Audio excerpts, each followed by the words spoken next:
ഇന്ന് ഒരു പൈനാപ്പിൾ റെസിപ്പിയാണ് എപ്പിസോഡ് നമ്പർ 1. ആദ്യം പൈനാപ്പിൾ ഹൽവയ്ക്ക് 1 കപ്പ് റവ വെള്ളത്തിൽ ഒരു 10 മിനിറ്റ് 15 മിനിറ്റ് കുതിരാൻ വയ്ക്കണം.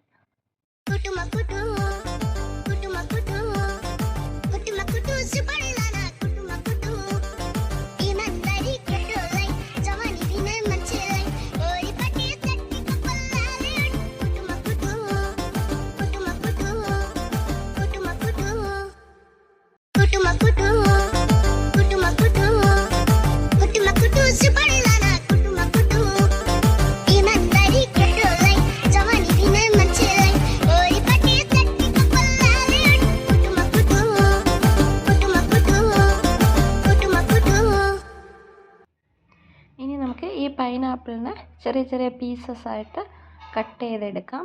കട്ട് ചെയ്തിട്ട് നമുക്കത് ഒരു മിക്സിയുടെ ജാറിലോട്ട് മാറ്റിയിട്ട് അതിനെ നന്നായിട്ടൊന്ന് അരച്ചെടുക്കണം.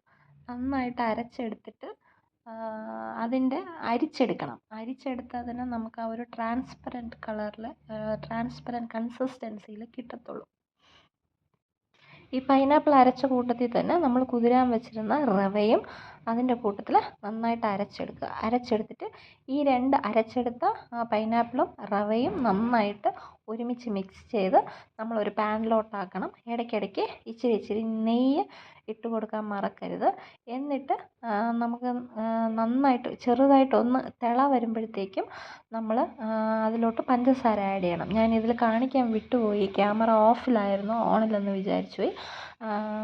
അങ്ങനെ ഇടയ്ക്ക് ആ തിള വന്നതും പഞ്ചസാര ഇട്ട് കൊടുക്കുക. എന്നിട്ട് ആ പാത്രത്തിൽ നിന്ന് വിട്ട് വരുന്നത് വരേക്കും നമ്മൾ നന്നായിട്ട് ഇളക്കി കൊടുക്കുക. ലാസ്റ്റ് കുറച്ച് നട്ട്സൊക്കെ അതിൽ ഡ്രൈ ഫ്രൂട്ട്സൊക്കെ ഇട്ട് കൊടുത്തു കഴിഞ്ഞാൽ നമ്മുടെ പൈനാപ്പിൾ ഹൽവ റെഡിയായി. വളരെ നല്ല ടേസ്റ്റാണ്. Must try.